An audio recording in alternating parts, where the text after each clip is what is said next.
would not ever do this again. I never really talked about that. Are you ready to see it a year later? Hello everybody, welcome back to my channel. Today we are going through a year of DIYs. A few months ago, I posted a video rating my best DIYs over the past year, and it's sitting at about 5 million views right now. And then I saw my friend Drew from Lone Fox Home do a more in-depth YouTube style video going into all of his DIY projects. I wanted to do that for you here with my favorite DIYs I've done over the past year and how they've held up. I gotta warn you guys, I am coming off of the flu. This is the first day I felt like a normal human.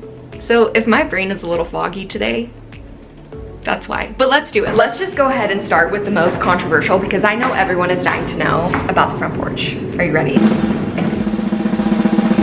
First, let's talk about where we started with this messy, speckly concrete. I started this by adding a layer of white concrete paint, and then I went ahead and found this jumbo 12 by 12 piece of scrap wood that I just went ahead and laid down, and then I would trace it with my pencil and take a long ruler to make sure the pattern repeat was perfect. After the outline, I hand painted every single one of these diamonds, and I got a ton of comments on how this was indoor paint that I used, and that is correct. This was a very spur of the moment project that I didn't really plan through, and I just used some leftover inside paint. Everyone made sure to tell me that this would not last, so are you ready to see it a year later? Here she is. So in my short form video, I gave this a 9 out of 10, and I would still stick with a 9 out of 10. The only problem is that, yeah, it gets a little dirty, you can see, but I mean, like, what front porch wouldn't get dirty? And it's still significantly better than the concrete that it was before. I know if I gave this a good power wash, it would look brand new. This was a very spur of the moment DIY for me. And I do think even without it being sealed, there are no chips. I think that if I did seal it, maybe that would help with some of the dirt prevention. So this summer I am planning to just go ahead and like touch up anything and go ahead and seal it because I didn't do that last summer. So, but overall, I mean, for not sealing it, this is a 10 out of 10. The next thing that I rated was my half bathroom hand-painted wallpaper. So let's go see how that's holding up. I gave this a 5 out of 10. If you weren't here for this stencil, it was so challenging. Like, getting this to align perfectly took me forever, way longer than normal wallpaper ever would have. And it just wasn't worth the money I saved for not doing wallpaper, in my opinion. Plus, you definitely can see a bunch of errors that makes it pretty obvious that it is not wallpaper. I was looking at traditional wallpaper and not peel and stick. I think in another world, the peel and stick option would have been a nice midline price point, but it would have taken me significantly less time, and time is money. And this took 3 years of my life away. I would not ever do this again. A lot of heated debate was my primary bedroom and color drenching it. But guys, here we are in the color drenched room.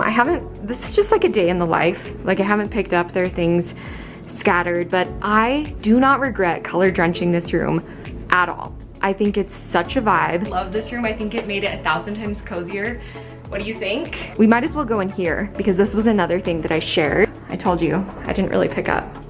This is just like I'm winging it right now. Another controversial thing was me staining these builder grade cabinets. It is a year later, and I feel like it's held up quite well. Because the stain was so dark, it was really forgiving. It looks a lot more custom and less builder grade. I got so much heat for my red hallway, and you know what? You were right.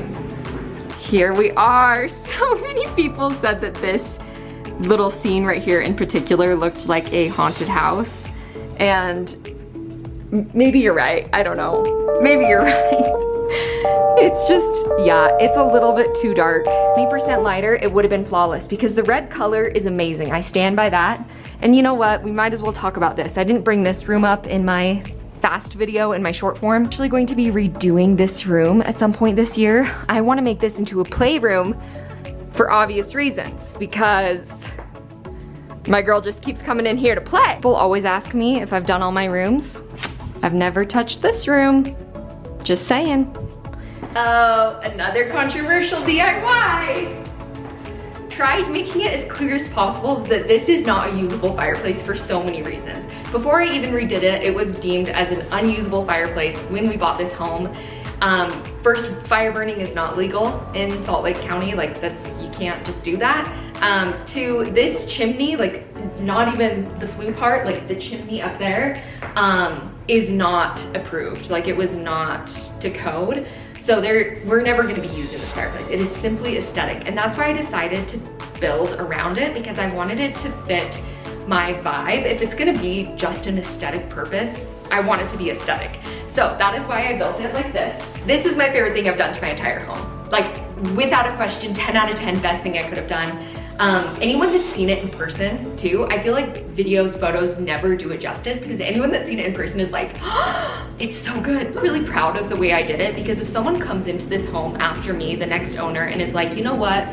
No, I don't like it. Everything is built around it. I didn't destroy any of its natural property. Every little detail on this fireplace is just, it's so perfect. I've obviously done a million other DIYs aside from the ones I just mentioned. So if you have questions about any others or want long form on any other project I've done, please let me know. I would love to give that to you. And if you have any questions about this video, of course, drop them in the comments below. Be sure to hit subscribe, because I cannot wait to keep doing more long form videos like this with you. As always, thank you so much for watching. Can't wait to see what we make next.